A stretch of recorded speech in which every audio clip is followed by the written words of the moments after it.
They say rock bottom has a basement. I didn't believe that until I found myself sitting on the floor of our apartment, surrounded by 3 final notice envelopes, 1 bruised ego, and an empty refrigerator humming like it had something important to say. I used to run a tech consultancy, small but successful. We helped companies modernize their systems. Not glamorous, but honest work. Then one of our clients got acquired, and overnight we lost 80% of our revenue. That was the beginning of the freefall. Contracts evaporated. My business partners took other jobs. I held on, thinking something would give. Something did. My pride, then my savings, then almost my hope. My name's Marcus. I'm a 42-year-old dad, a developer, a problem solver, and for the better part of 2 years, I was unemployed. I live with my daughter, Ellie. She's 7 going on 40, sharp as a tack, and emotionally tuned in a way that's both beautiful and heartbreaking. One night, we were eating boxed mac and cheese, the 4th night in a row. She looked up at me with her big eyes and said, "Did the people who took your job say sorry?" I smiled, tried to hide the tightness in my throat. "No, baby, grown-ups don't always say sorry when they should." She thought for a second, then said, "That's dumb." I laughed. "Yeah, it kind of is." I applied to everything: entry-level tech support, QA analyst, even a night shift job resetting routers for a telecom company I once consulted for. Nothing. The world didn't need a senior-level developer who hadn't worked in corporate in 10 years. I picked up gig work: DoorDash, Uber, Amazon Flex, anything to keep Ellie in school and the lights on. I taught her how to use flashcards for math and how to stretch leftover rice into 2 meals. I taught her not to be afraid of no, because it was the word I heard the most. But one thing I never did: give up. Then, one day in March, I got a strange email. Not from a job board, not from a recruiter I'd spammed. This one was different. The subject line just said, "We saw something in you." The company was called Hollow and Finch. Never heard of them. The email wasn't flashy. It didn't say they were hiring for X or Y. It just said they'd noticed a forum post where I helped someone debug a back-end issue and liked the way I approached the problem. "We'd love to chat if you're open to a conversation." I clicked reply faster than I'd clicked anything in weeks. The first interview was different. The guy, Tom, didn't ask me to code on the spot or walk him through Big O notation. Instead, he asked, "What kind of problems do you enjoy solving when no one's watching?" I told him about a logistics app I built for a local nonprofit during COVID. It wasn't elegant, but it worked, and it mattered. He nodded and said, "Cool, you'll meet Jasmine next." Jasmine asked how I handle conflict. I told her with coffee first, patience second. Nice. Then came a third interview. No name on the invite, just a Zoom link and the words, "Final evaluation." I logged in. A woman appeared, silver hair, piercing eyes, no smile. She looked right at me and asked, "Why haven't you quit?" The question hit harder than I expected. I looked at the screen, saw my reflection in the corner, tired eyes, wrinkled shirt, hope still flickering like a candle at the end of the wick. "Because my daughter's watching," I said, "and I don't want her to think giving up is how life works." She stared for a beat, nodded once, and ended the call. No goodbye, no thanks, just click. I figured that was it. Maybe I'd said something wrong. Maybe it was a test and I failed. I'd had so many false starts by then, I didn't even flinch when days passed without a word. Then came the next email. "One more interview, tomorrow at 10 a.m. No prep needed, just be yourself." At that point, yourself was all I had left. The final interview was with a man I didn't recognize. His name was Alex, and he had a calm, thoughtful energy.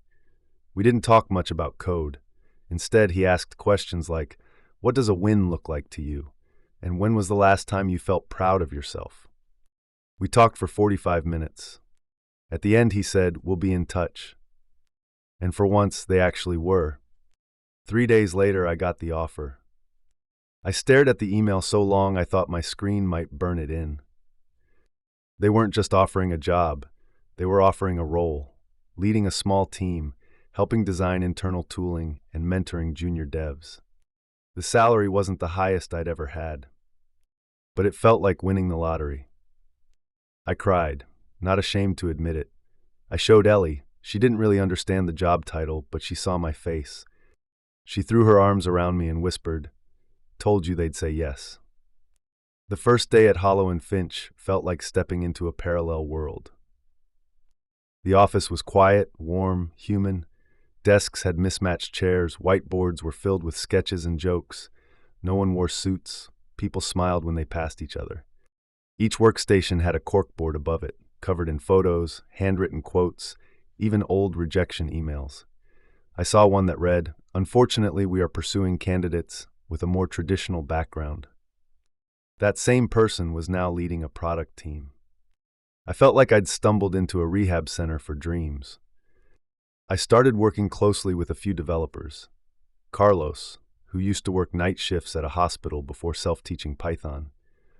Annika, who rebuilt her life after surviving domestic abuse and now ran our CI/CD pipeline like a maestro. And Devin, who dropped out of college to care for his grandma and still managed to build an open-source library that saved us weeks of work. These people weren't just smart. They were battle-tested. Every person here had a story, a bend, a scar, and they wore them like armor. I didn't tell anyone how broken I'd felt before coming here, but I didn't have to. They knew. We had a saying at Hollow and Finch, we don't hire for polish, we hire for grit. I got to build again, lead again, laugh again. I started waking up without dread. I could buy real groceries. I didn't have to calculate every dollar at the checkout lane. I got Ellie a library card and signed her up for art classes. I picked Ellie up from school without hiding my stress behind a fake smile. She noticed. She asked me once, "Is your job your favorite thing now?" I said no, but it gave me back everything that is. The team didn't doubt me. They didn't question every decision I made or talk over me in meetings. When I proposed a redesign of a reporting tool on day 4, they implemented it by day 6. No red tape, no passive-aggressive politics, just trust. The thing about hardship is, it leaves fingerprints.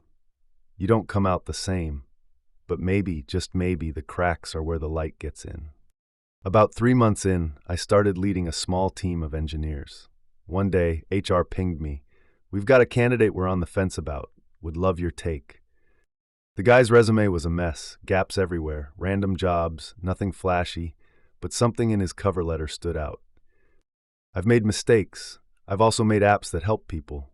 I'm not polished, but I don't quit." I asked to meet him. He was nervous, wore an ill-fitting shirt, and kept apologizing for how bad he looked on camera. But when I asked him what he loved building, his face lit up. He talked about a budgeting app he made for his mom when she lost her job. Said it wasn't pretty, but it helped her sleep better at night. I didn't even think twice. "Let's bring him in," I told HR. A few days later, he started. He was awkward, unsure of himself. But when he demoed his code during a team meeting, I saw it. That spark. That same underdog fire I'd been carrying for a year. And I realized this is the job now. To build, yes, but more than that, to see the people no one else sees. One afternoon, I got called into a meeting by the founders. Just me, a couple of the leads, casual. They said they wanted to expand our hiring model, bring in more non-traditional talent, maybe even launch a mentorship program. I jumped at the idea, said I'd help build the structure, run the interviews, whatever they needed. Alex, the guy who did my final interview, looked at me and said, "You're exactly who we want leading this." Then he slid an envelope across the table. I opened it. Inside was a letter, handwritten, short. It read, "Marcus, I know you don't remember me, but many years ago you helped me when no one else would. You were giving a talk at a conference. I had no ticket, no place to sit, and barely enough gas to get there. I was embarrassed, defeated, and ready to quit. You treated me like I belonged. I never forgot that, and now I am running my own company that just crossed our first million in profit. But I stole something from you, your words. You said, 'It costs nothing to be kind, but it pays off in ways you'll never see.' So I say this now with gratitude. You paid for more than a sandwich. You paid for someone's whole future. Thank you." I blinked. Wait, I looked up. Alex just nodded slowly. We all have a story. That one was mine. My breath caught in my throat. He smiled. You gave me $10 and an hour of your time when I was 19 and had nothing. That small act made this entire place possible. I looked down at the letter again. In that moment, everything made sense. The strange interviews, the warm email, the culture, the way they saw me before I remembered how to see myself. I laughed. Guess it paid off. It always does. I pinned that letter to my own corkboard, right next to an old eviction notice I kept, not out of shame, but as proof. Proof that things fall apart, and sometimes they fall together. If you've ever been overlooked, underestimated, or just plain tired, know this: you matter more than you know. Someone is watching, and your fifth interview might just change everything.